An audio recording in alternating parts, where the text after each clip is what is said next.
78% of my constituency in Edinburgh South voted to remain.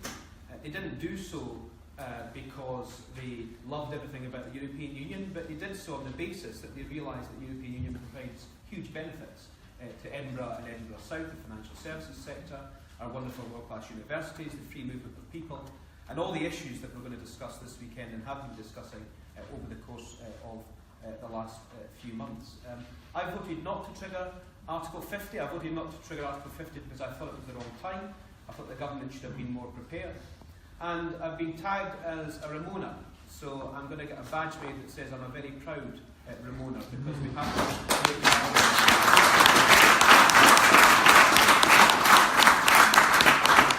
tell you a little bit about why many of us on the Labour side of Parliament have been arguing for the single market and the customs union at Westminster for about the last year. And we took a decision that if we were to leave the EU, and I do say if, there is still a window of opportunity in my view that means that we may not, but if we're to leave the EU, we have to take the least worst option. And whether you look at the UK government's leaked analysis, whether you look at the Scottish government's analysis, whether you look at the Fraser Allender Institute, whether you look at the IFS, whether you look at the Office for Budget Responsibility, the list is endless. They all come to the same conclusion, that we will not have it as good as we have now, but if we are to leave the European Union, then the single market and the customs union on that basis is the least worst option. And the government actually agrees, because they want frictionless, seamless trade, they want the same benefits as we've currently got, and therefore actually they're making the arguments for the single market and the customs union.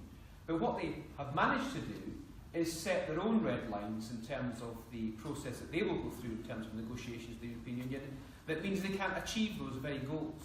And there's lots of arguments we can talk about in terms of trade, in terms of regulatory harmonisation, in terms of the way we implement rules, in terms of workers' rights. But the Northern Ireland issue is the one that highlights all of these in one handy little argument about why we should stay in the single market and the customs union. You can't have free, frictionless, no border between Northern Ireland and the Republic of Ireland without being in the customs union and the single market. And to say that you can is just being completely disingenuous, both with the public and the people of Northern Ireland. The Good Friday Agreement is hanging by a thread. It's one of the proudest achievements of the previous Labour government, and we should be doing everything we possibly can to maintain that. Even if you can solve the issue between North and South of Ireland, how do you therefore resolve the issue between East and West in mainland UK? And the reason I'm so passionate about this issue is, yes, because of the issues around the Good Friday Agreement and the border of Northern Ireland, but let's just take this argument. Many of us stood on platforms during the Scottish independence referendum and said that if there was an independent Scotland, there would have to be a border at Berwick. The Scottish Tories and the Tories at Westminster have completely dismissed that argument now, and therefore they are pandering to the nationalists who can say you can be independent, you can do what you like in terms of regulatory harmonisation and movement of people, and you don't need a border. That to me just shows you how ludicrous the argument is, and we have to call the Tories out that they're the biggest risk to the UK, even more of a bigger risk than the nationalists at this moment.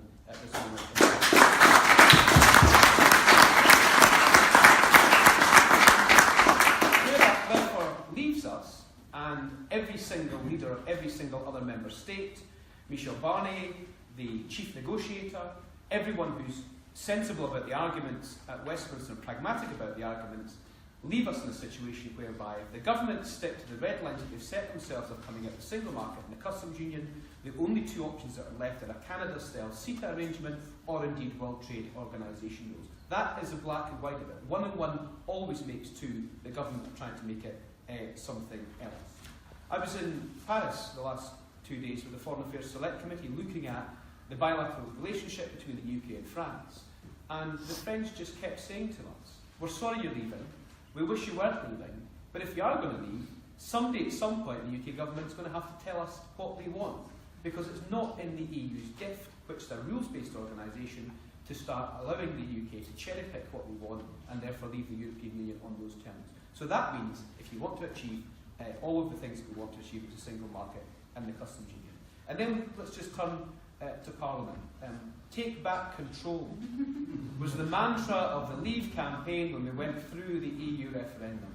Well, actually, we're not taking back control because Parliament is being completely neutered in this process. We have the EU withdrawal bill that's currently going through at the moment, which transposes all of the EU law into UK law when it's repatriated. It's now currently in the House of Lords. The only amendment that was put onto that bill in the House of Commons was an amendment by the Tory Dominic Grieve to allow Parliament a meaningful vote on a separate piece of legislation on the deal. The government are trying to fudge that at the moment, and hopefully the Lords will be able to strengthen that as it comes back. And then let's look again at what the Tories are doing with devolved powers.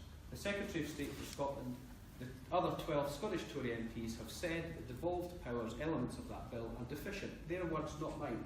Have they amended the bill? No. Are they likely to be able to amend the bill in the House of Lords? No, because in order for them to amend the bill in the House of Lords, they require agreement from the Scottish Government. Will the Scottish Government give them an agreement before the process in the House of Lords are finished? I doubt it. Why would they?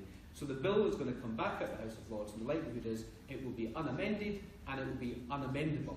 And therefore we go into this process in terms of devolved settlement with a piece of deficient legislation that means that the devolution settlement in Scotland and Wales and Northern Ireland indeed is completely and utterly undermined.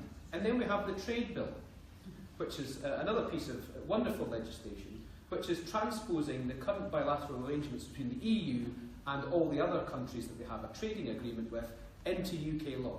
Wonderful, isn't it? I always remember the phrase, it takes two to tango. The UK government, is not in their power just to take these arrangements and transpose them into UK law, because if I was South Korea or other, just an example, other free trade agreement nations with the EU across the world, I'd be demanding a renegotiation on perhaps, let's take for sake of argument, Scotch whisky tariffs and looking at those kinds of issues. So the trade bill is currently in abeyance because the government can't get the trade bill through because of the issues around the single market and customs union. Then we have the customs bill, which gives the UK government power to implement tariffs on trade, cross-border trade. It's supposed to have come back to the House of Commons in the last 2 weeks. Never come back because the government can't get it through. There's a single market and customs union majority in the House of Commons, and they're trying everything they possibly can to make sure there won't be a meaningful vote on those kinds of issues. And then we have the immigration bill. We're not even sure what will be in it, but free movement, and we have to start making this argument. I'm disappointed the Labour Party's not making this argument. Immigration is good for the United Kingdom and Scotland, and we have to be brave enough to stand up and make that positive.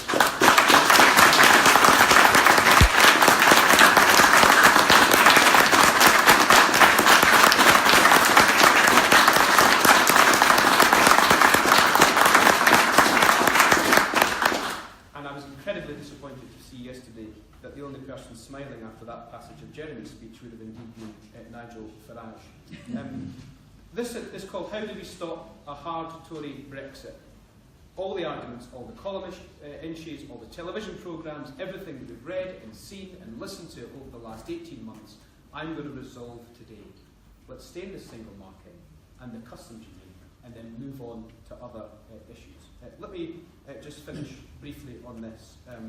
Martin Whitfield, the great new Labour MP in East Lothian, said yesterday, and I couldn't put it any better than him, he said, if people in the Labour Party don't like the sound of the single market and the customs union, let's call it peace in Northern Ireland, protecting jobs, preventing catastrophic harm to our own economy, helping businesses, providing opportunities for the next generation, and softening the single largest act of self-harm a country has ever bestowed upon itself.